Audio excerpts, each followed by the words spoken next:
So I'd been spending time with the Taliban. It was a very different time, and this things that immediately come to mind journalistically, where you're taking notes and you're kind of thinking to yourself, like, I'm not supposed to be seeing this, or I'm not supposed to be hearing this. Convincing people to talk, I think, there are again many ways to do it. In this case, there was already so much that had been written about the raid in those first 2 weeks that I could just sort of go with I could just sit down, and once I got the sense from him that he knew essentially everything, I could then just begin telling him, well, the New York Times said this, and ABC said this, and CBS said this.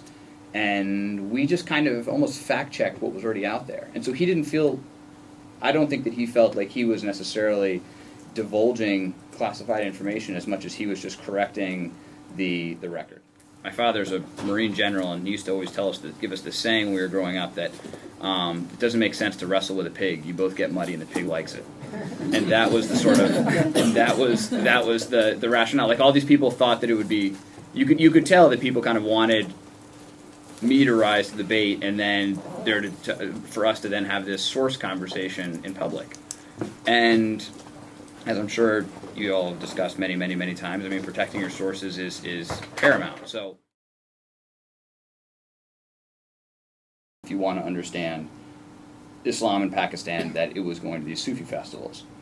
So I was there, and I was 10 days into a 3-week trip, and we started getting threatening phone calls from people pretending to be people that didn't exist, saying that they wanted to meet me in Karachi, which is the sort of playbook that led to Daniel Pearl's abduction. So I was with another journalist, a Pakistani journalist, and an American photographer. These were kind of veiled kidnapping threats. We understood them to be. And so we blew these phone calls off, and then about an hour or two later, local TV started reporting that I had been kidnapped. But I always look at people and think about what can they give me? What advantage can I get? What information can they give me?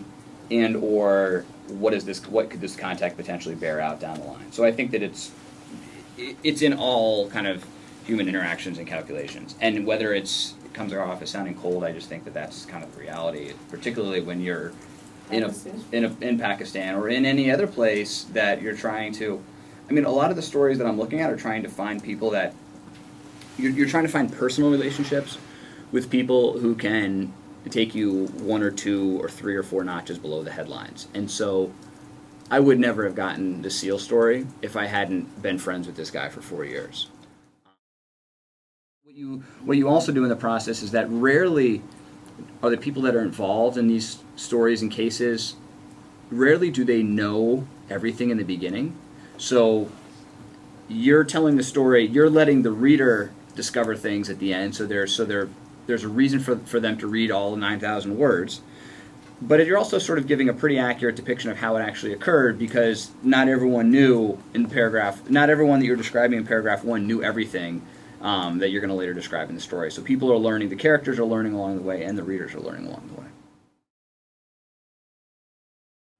A Pulitzer Prize-winning New Yorker writer described his writing process to me as sort of formulaic and paint by numbers.